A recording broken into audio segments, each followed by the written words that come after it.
Olá, tudo bom? Hoje eu vou falar para você sobre o agar-agar, quais são os benefícios dele, qual é a diferença dele para a gelatina. Normalmente a gente utiliza o agar-agar na culinária para dar um ponto mais gelatinoso, mas enfim, vou te falar qual é a diferença da gelatina tradicional que a gente usa no dia a dia, como acrescentar no dia a dia e também te falar de todos os benefícios que ele traz para a saúde. Fica aí até o final que você não vai querer perder. Se você adora dica de nutrição, saúde, boa forma, você vai amar o canal. Então aproveita, se inscreve, lembra de ativar o sininho para receber as notificações. Eu tenho vídeo novo todos os dias, você vai amar com certeza. Aproveita também, dá um pulinho lá no Instagram, me segue por lá. Eu tenho outros vídeos, novidades, então é bom que a gente consegue interagir por lá também. E é o mesmo nome, @nutricionista Patrícia Leite também. Já vai deixando a sua curtida se você gosta desse tema de agar-agar, de falar mais sobre coisas veganas. Eu venho aqui e faço mais vídeos assim pra você. E se você tem alguma outra sugestão de um outro produto alimentício aí que você queira saber mais sobre as propriedades dele, saber mais curiosidades nutricionais, já fala aqui pra mim embaixo nos comentários que eu venho e faço esse vídeo pra você. E muitos vídeos que eu faço aqui são inspirados em comentários dos seguidores e eu adoro receber sugestões de vocês. Vamos começar falando mais então sobre o agar-agar. O agar-agar, na verdade, foi descoberto no Japão. E no Japão ele tem um nome especial que é Kanten, não sei se eu tô falando direito porque eu não falo japonês. Mas, enfim, ele vem do Japão, mas hoje em dia já está super difundido e super popularizado no mundo inteiro. Uma curiosidade, que eu adoro essas curiosidades, é que o agar-agar foi descoberto por acidente lá no Japão. O agar-agar vem de um tipo de alga avermelhada e diz a lenda que teve um imperador japonês que estava fugindo numa guerra, tudo mais, foi para as montanhas junto com a comitiva real dele e fizeram uma sopa para ele se aquecer, porque estava inverno, estava frio, o Japão faz muito frio no inverno, né?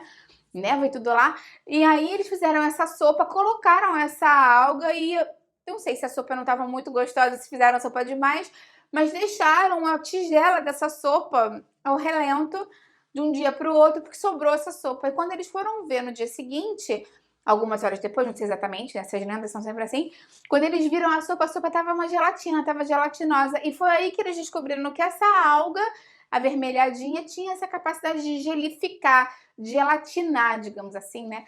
Os preparados e as receitas, então conferir essa consistência mais gelatinosa, o que acaba sendo super interessante, principalmente para quem é vegano ou vegetariano estrito, porque as gelatinas tradicionais que a gente consome no dia a dia, aquela neutra, incolor, sem sabor, né? Porque essas a gente consome, aquelas outras coloridas com sabor de morango, abacaxi, aquilo ali você já sabe que não é saudável. Eu tenho vídeo falando mais sobre os benefícios da gelatina, qual gelatina é interessante consumir, então vou deixar aqui embaixo para você saber. Mas daquelas que a gente usa mais no dia a dia, né, sem sabor, incolor, sem açúcar, aquela gelatina branquinha, transparentezinha, meio amarelinha, né, ela, na verdade, vem do tutano do boi, ela é uma gelatina de origem animal. E o agar-agar é uma gelatina de origem vegetal, então por isso que ele é indicado para as pessoas veganas, vegetarianas ou que têm algum tipo de restrição religiosa ou restrição alimentar a consumir proteína animal. Então, além dessa capacidade de culinária que o agar-agar tem, de gelificar e trazer uma consistência diferente às preparações,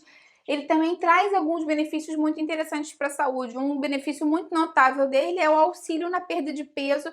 Inclusive lá no Japão também tem um nome, que eu não sei falar japonês, mas traduzido quer dizer dieta do agar-agar, porque eles usam muito o agar-agar como uma base também para dieta de perda de peso lá. Eles são muito magrinhos, né?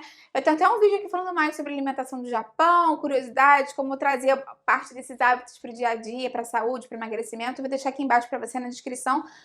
Mas o agar-agar acaba sendo muito utilizado lá para o emagrecimento, isso porque, como eu falei, o agar-agar é baixo em carboidratos, ele é baixo em calorias, ele é baixo em gorduras, então ele é basicamente proteína com muito pouco valor calórico e ele acaba formando um colóide mesmo, ele gelatiniza e quando você consome ele ocupa um espaço muito grande no seu estômago, então consumindo agar-agar você vai consumir menos de outros alimentos e vai favorecer a perda de peso por uma questão de você comer menos e acaba utilizando mais as suas próprias reservas de gordura do corpo. Então, normalmente as pessoas que fazem essa dieta do agar-agar no Japão utilizam ele antes do almoço ou antes do jantar. Normalmente uma colher de chá dele, do pozinho, misturado numa xícara de chá verde, outro chá que eles consumam antes dessas refeições, que eles bebem muito chá lá, ou até mesmo água quente, e esperam um pouquinho e depois fazem a refeição justamente para ter mais saciedade e também por essa questão dele trazer mais saciedade, ajudar no metabolismo de carboidratos, ajudar na glicose. Então, isso ajuda de várias formas diferentes no processo de emagrecimento também. O agar-agar também pode ser muito interessante para a saúde intestinal, ele pode absorver parte de toxinas que estão presentes ali no processo de digestão dos alimentos, excretando essas toxinas, deixando o intestino mais saudável. E além disso também, como ele gelifica, ele traz muita umidade, muita água, ele ajuda a fazer com que as fezes fiquem mais macias, se façam mais presentes no cólon, então estimule mais a peristalse e facilite a excreção dessas fezes. Então, se você sofre de constipação, o agar-agar pode te ajudar. E lembra sempre que eu tenho aqui no canal uma playlist de receitas laxantes caseiras e uma playlist falando mais sobre intestino e digestão saudáveis, vou deixar aqui embaixo na descrição para você também. O agar-agar também pode ajudar na saúde dos ossos, isso porque ele é rico em cálcio e magnésio, apesar de ser uma fonte vegana, né, as pessoas normalmente não associam tanto assim cálcio a fontes veganas, mas o agar-agar é uma excelente fonte, enfim, desses dois micronutrientes, desses dois minerais que estão muito relacionados ao equilíbrio do cálcio no nosso corpo. Normalmente a gente pensa muito em cálcio, mas o magnésio também é muito importante para dar estabilidade ao cálcio e manter os ossos mais rígidos, mais duros.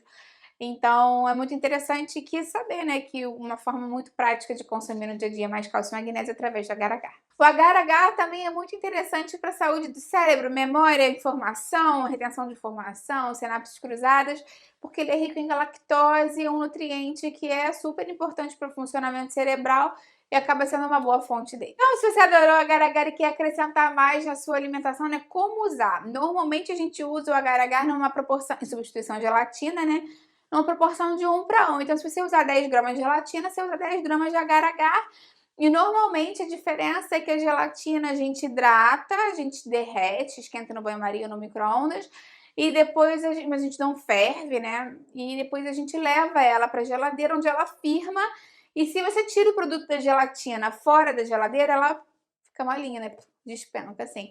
O agar-agar não, normalmente você vai ter que fazer na panela, você vai ter que dissolver ele em líquido, na água, no chá, na bebida que você quiser usar. Você vai ter que esperar chegar mais ou menos aos 90 graus, também não precisa ferver, mas tem que ser uma temperatura mais alta. E mexendo o tempo inteiro para não grudar nas paredes, não grudar no fundo da panela. Depois disso, você vai acrescentar o restante da sua preparação, sobremesa, bebida, o que quer que seja. E aí você pode deixar ele a temperatura ambiente, ele não vai necessariamente precisar da geladeira para gelar. E então, obviamente, né, ele também fica firme fora da geladeira, que acaba que é um ponto mais interessante. Então, a gente fala pra mim, eu queria vender aquelas balinhas saudáveis, mas não tem como, eu faço com gelatina e derrete. Se você fizer com agar-agar, ela vai se manter mais estável em temperatura ambiente e vai dar aquela forma de geleia, sabe? Aqueles ursinhos, aquelas coisas assim, mas você pode fazer saudável para você consumir, para vender, muitas pessoas gostam nesse sentido e pode ser uma boa opção também. Outra dica interessante é que muitas pessoas gostam de utilizar o agar-agar no suco verde ou nas vitaminas, justamente para trazer mais proteína, né? E trazer mais saciedade a essas refeições. Então ajuda também no processo de emagrecimento. E lembra que eu tenho aqui no canal uma playlist de sucos e vitaminas saudáveis, eu vou deixar aqui embaixo na descrição para você. Um outro detalhe com relação à culinária interessante do agar-agar é que normalmente a gelatina, quando a gente vai fazer uma receita e fez lá, usou gelatina, mas não ficou tão consistente quanto você queria. Você queria mais um ponto de corte ou um ponto mais consistente. Na gelatina, normalmente a gente não derrete gelatina de novo, mistura mais gelatina e faz a receita porque ela desanda, né? Então, se você já esquentou e resfriou a gelatina, você não pode requentar a gelatina de novo para dar um ponto acrescentando mais de outros ingredientes. O agar-agar você pode tranquilamente levar de novo ao fogo, derreter, acrescentar mais agar-agar, mais ingredientes que você queira, até chegar na proporção, na firmeza que você quer. Então, ele acaba sendo mais estável e mais fácil de você lidar na culinária do que a própria gelatina. Me conta aqui embaixo, então, se você já usou agar-agar, se você costuma utilizar no dia a dia, se você tem uma receitinha com ele, para que você usa? Para culinária ou para saúde? Eu vou adorar ver seu comentário, dá a curtida no vídeo, que isso me ajuda muito, e compartilha, porque eu vou gostar com quem precisa. Vamos juntos ampliar essa corrente do bem, que é isso que eu quero aqui com o canal. Até a próxima, tchau, tchau!